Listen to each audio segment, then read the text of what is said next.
Hello and welcome back, or welcome to Library Books Are Cool. My name is Alex. Thank you so much for being here. I have missed you. I've missed you so very much. And I only made one long form video in February, and it upsets me very much. I really enjoy doing these videos and talking with you all in the comments.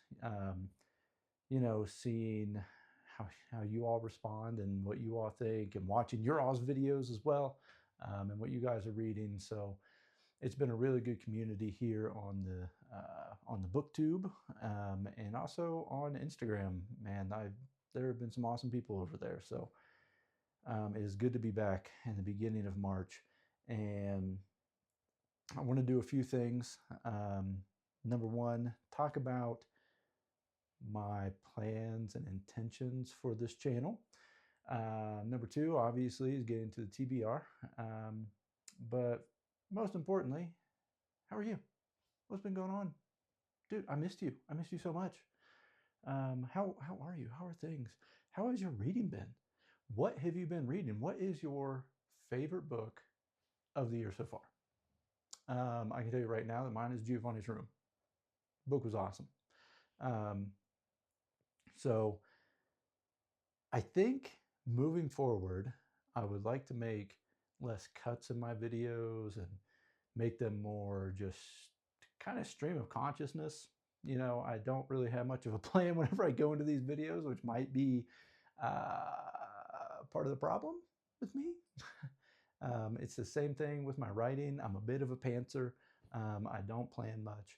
I just kind of wing it and go.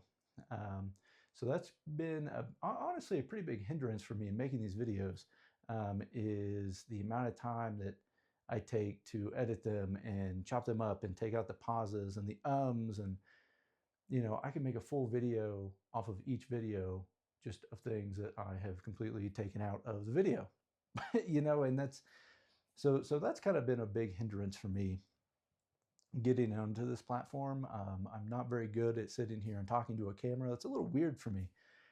But moving forward, I want to try to do less of that and just talk, sit here and have a good time and talk about the books. So for February, I only made one video. Very disappointing. To be fair, I made a February recap, which did not turn out as planned, and I hated it. So I made a really weird running at night video instead. So hopefully moving forward, I want to make at least one type of post each day for all of March, um, and at least one long form video each week, possibly two. I don't really see there being any more than two, but at least one long form video a week is my intention. Now, please, nobody hold me to that. I don't know if I will. I don't know if I will do it, but that's the plan for my channel moving forward at this point. Um, so there's that. Before I get into the big library haul that I got and talking about my TBR for March, uh, you know, TB Arch maybe, I don't know. Stupid. So before I get into that, there is one thing that I would like to discuss, and that is the International Booker Prize and how that has just swooped me off my feet, and it's been so much fun. So I will be discussing some International Booker Prize books, the long listed books that I'm going to be reading this month, and those are going to be non-library content. My library does not have those. Some of those books are not even released yet. I'm not going to get into all of them. There are 13 books that have been long listed, and they are all translated works from some language into English in 2025. So I'm going to get into a couple of those at the end. But first and foremost, let's talk about the TBR that I have for March. And it's a big one. It's a big one. February was a little big as well. And I missed out on two books. I did not read The Color Purple. I still have it. I'm going to try to maybe get to that this month. I'm not entirely sure. And the second book in Song of Ice and Fire, A Clash of Kings, I did not finish. I have about 8 hours left of the audiobook. So I am definitely going to get that done this week. But February was a very hefty month. This month is also very hefty, but not in the number of books, but in the size of the books. Obviously, I want to try to get to the third book of A Game of Thrones. I don't know what the name of that is, but I'll put it right here. That's the one. I haven't really gotten to it yet. I know my library did not have the physical copy of it this time around, but that is going to be part of my March reads. So the first book that we have is a very popular book here recently, and I have two. I have two more modern books, and modern books tend to disappoint me, but I've heard a lot of really good things about this one, and this author as a whole, and that is The Women by Kristin Hannah. This book is set in the Vietnam era, and we are following a woman who follows her brother into the Vietnam War. He goes in as military, and she goes into the nursing corps. And what I think is going to be really interesting about this book is seeing not just women in war, but also the aftermath that comes with that, because they return home to ridicule and protests and a bunch of issues back stateside whenever they arrive. So I've heard a lot of really good things. I'm not a huge fan of historical fiction. I'm starting to get into it just a little bit, but really excited for this one. So as is classic, library books are cool. Let's read the first line.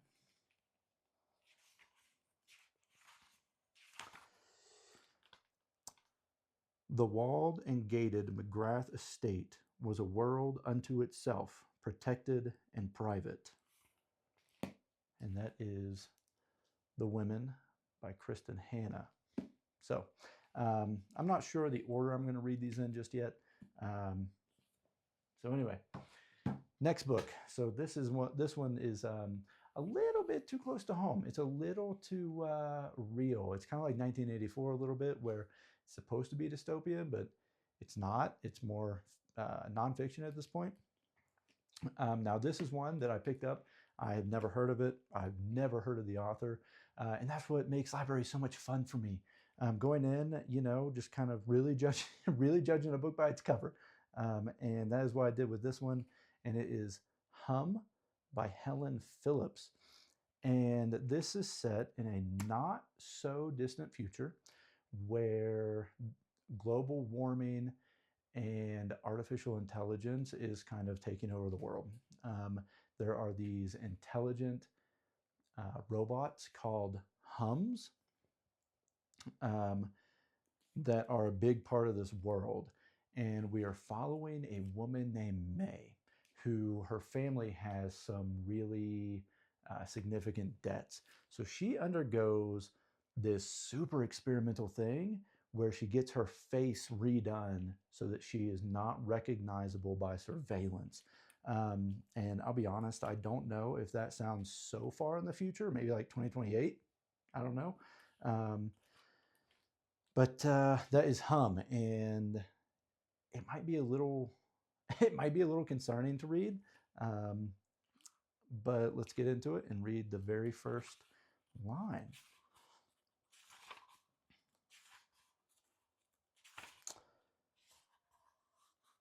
The needle inched closer to her eye, and she tried not to flinch. Ooh, oh, that sounds gruesome. Let's read that again. The needle inched closer to her eye, and she tried not to flinch. I want to keep reading just based on that one line. That's what I love. That's what I love about the first line of novels. Sometimes they just hook me and they make me want to just keep on going, man. first lines, man, those are some of my favorite parts of books. Anyway, that is Hum by Hellen Phillips. If you know, or if you've read this book, apparently this author was longlisted for the National Book Award at one point. So it says right here, but I've never heard of her. Okay, before I get to these two, let's go into another modern book. This one is going to be kind of interesting for me to read because I'm a big video game person, but at the same time, I'm not a very big romance person. And that is Tomorrow and Tomorrow and Tomorrow by Gabrielle Zevin. Gabrielle, I'll be honest, I don't know if it's Gabrielle or Gabriel. But Tomorrow and Tomorrow and Tomorrow. This is another modern book that I have heard good things about, but modern literature tends to disappoint me a little bit. And I am also not so much a romance person, believe it or not. So in this book, we are following two people, Sam and Sadie, who kind of experience overnight wealth and fame with a video game that they create. And we're following them for 30 years. And it's kind of the back and forth between the two of the problems, at least I assume the problems that creates for them. And on the front cover here, it gives a pretty interesting little snippet. And it says, "Yes, it is a love story, but it is not one you have read before." So let's get into the very first line of this guy.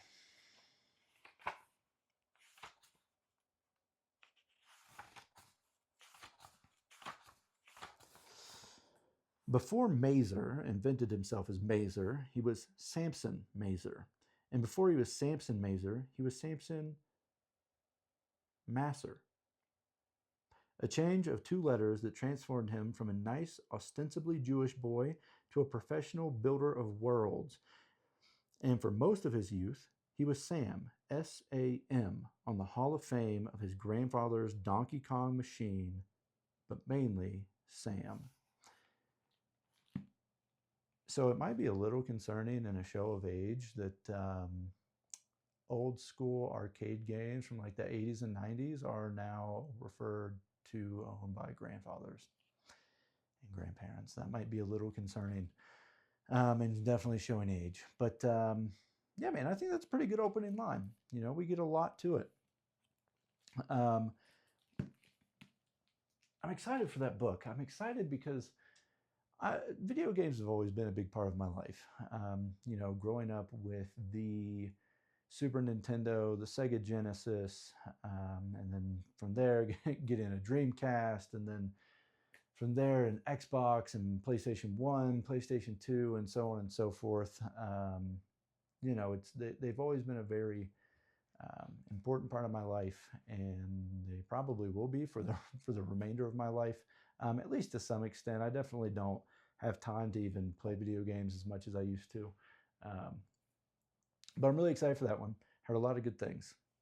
Now, to get back to my own personal roots, I have two modern classics that I am so excited to get into. And the first one is The Winter of Our Discontent by John Steinbeck. And boy, would you look at that cover? Man, I think that's so pretty. I don't even know what it is about it, but I think it's such a good cover. But in this book, we are following Ethan Hawley, and he is struggling because he is a father and he is a husband and he works as a grocery store clerk. And he's struggling because he cannot give his family those finer things that he wants to give them. He cannot give them the life that he wants, which I'm sure many of us can personally relate to. That's what makes Steinbeck so good. He always talks on social problems and things that normal people go through. And a kind of a loose goal for me, not really a hard goal, but I want to eventually read all of Steinbeck's work. And I've actually, to be honest with you, I've never even heard of this book. Never even heard of it. But it sounded super good. And, you know, again, part of going to the library is opening up your mind to whatever there is. You know, not sticking to the books that are the most popular, the books that everyone is talking about. You know, I do have 2 of those on here. But one of my favorite parts about going out to the library is just finding books that you wouldn't necessarily find at Barnes and Noble, or anywhere else for that matter. You know, maybe thrifting, but thrifting's like a Barnes and Noble mixed with the library. They're super awesome. So anyway, there is a little blurb in the front of this one that I thought was also really interesting.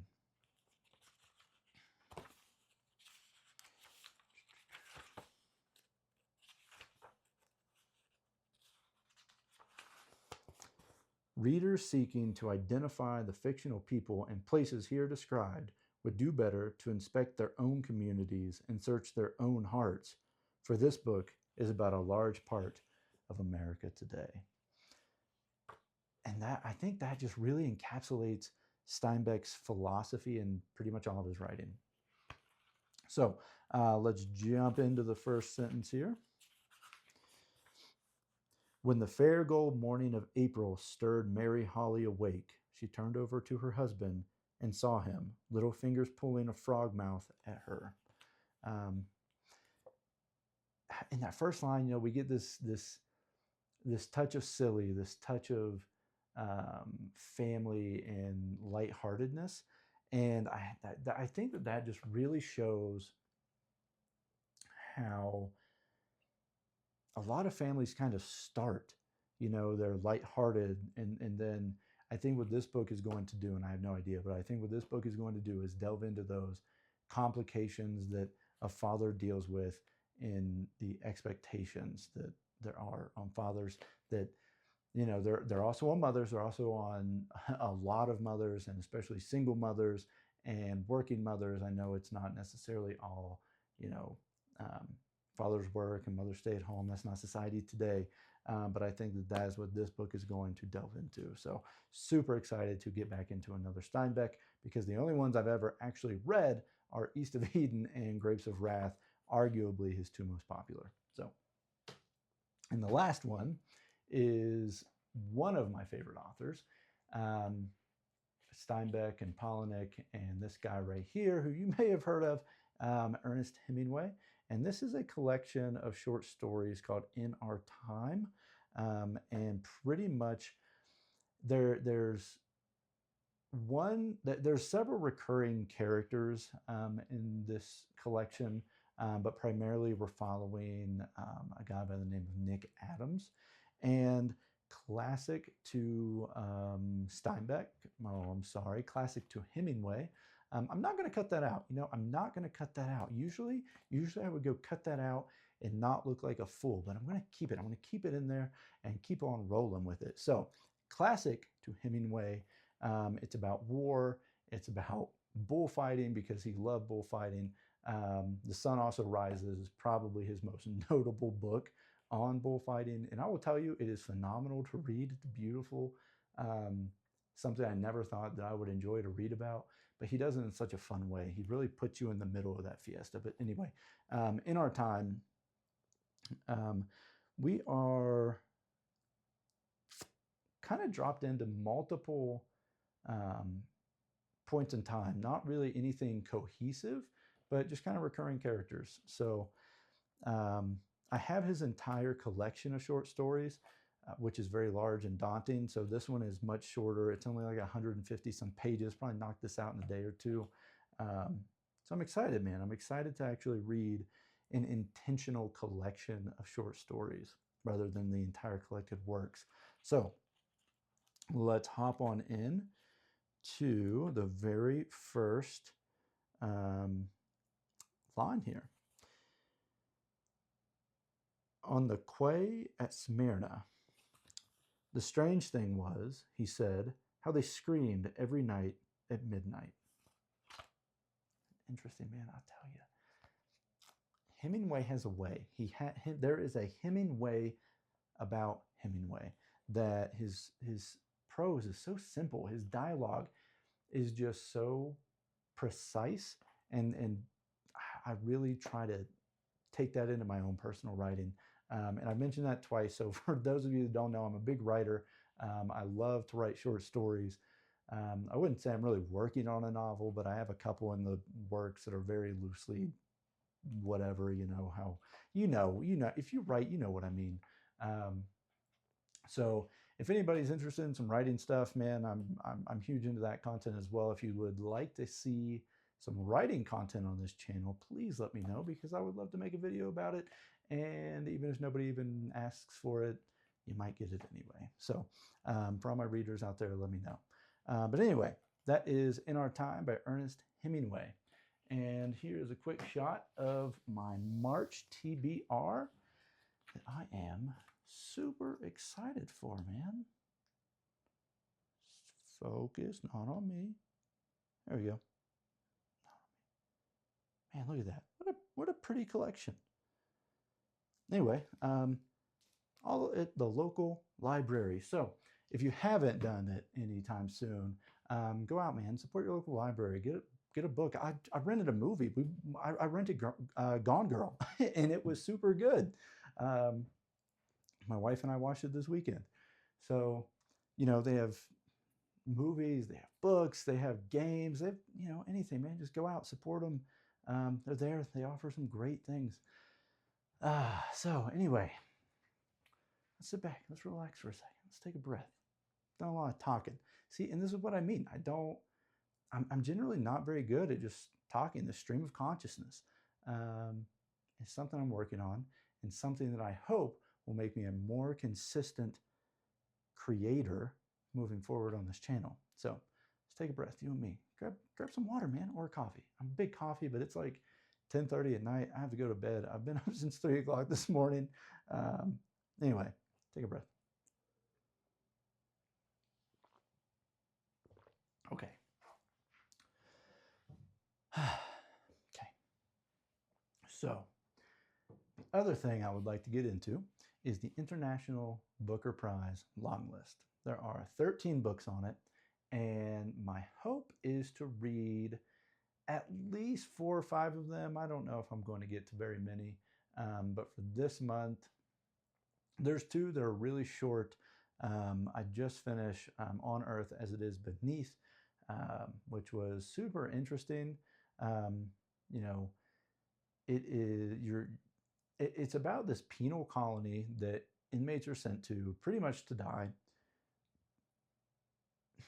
Excuse me. And it's on the brink of shutting down because it's not rehabilitative, and there's pretty much a 0% success rate because it wasn't intended for people to go there to die. It was intended to get them rehabilitated, which obviously did a terrible job. So as it comes to a close, the warden struggles with the morality of allowing criminals to continue on, so what he does is every full moon, he gives the inmates there a chance to escape, and cuts off their little ankle monitor that keeps them there within the walls, and he grabs a rifle and he hunts them. So it was super interesting. I gave it 3 stars. It wasn't bad, but I don't know if it's the quality that I would personally see as like a Booker Prize shortlist even, and definitely, in my opinion, definitely not a winner. I followed the Booker Prize for a while, but this is my first year really in the international Booker Prize world and translated literature, and it has been so much fun. The people in that community are like a subgenre of just regular Bookstagram and BookTube and BookTok, and they are so much fun, and they're just so awesome. So if you haven't, definitely check out the International Booker Prize Longlist, because I'm guaranteeing that you'll find some really good books on there. Okay, anyway, getting back to the 2 that I want to read that are super short. Get these pulled up. The first one here is She Who Remains. And I'm going to have to get to the cover here so I can pronounce these names. Okay.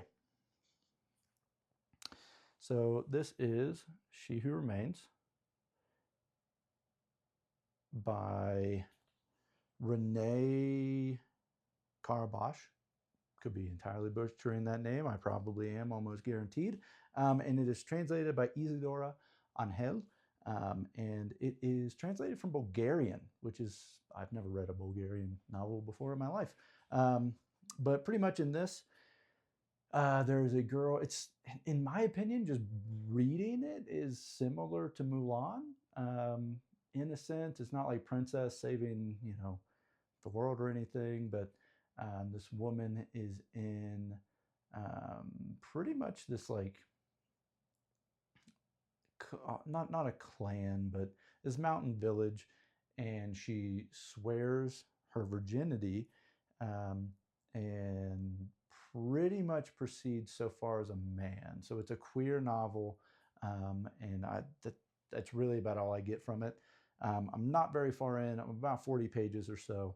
It's on my Kobo, it's like 170 pages, so not super far.